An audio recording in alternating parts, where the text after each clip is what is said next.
towards the north and to the east. And we'll do the latest storm track to show you what communities will be affected over the next while. Wood community, Old Bethlehem, Essex, Arcola, Hollister, Brinkleyville, and the Airlie community over in Colfax County.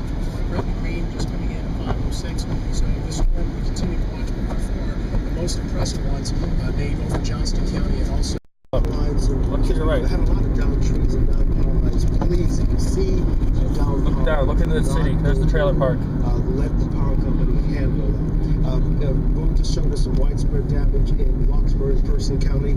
He showed us the Bethlehem Charter School. The roof of the gymnasium was completely peeled off. So, Person County, Wake County, and all over our area, we're seeing damage reports coming in. And we have more and more coming in. We'll go over to the radar and I'll run through these damage reports. They're amazing that are coming in. 1 mile south of Dunn, a train spotter reports structural damage, roof off of the Food Line grocery store and front windows blown out. Reports of numerous cars with windows blown out, large trees uprooted.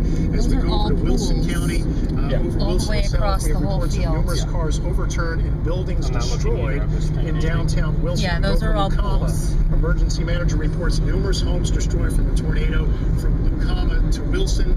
Falls Lake area of Wake County, reports of hail shredded leaves and dented cars from large hail that moved through there. So that's just some of the damage. Greens and the reds rather are coming together. This implies that you've got some rotation in the atmosphere.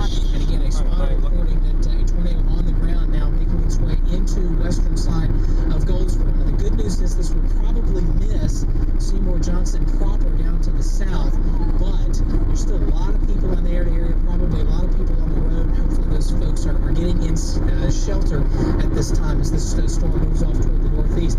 This will be making its way northeast toward Belfast. This is where Goldsboro is where they saw it, so we need to be aware. Turn it off.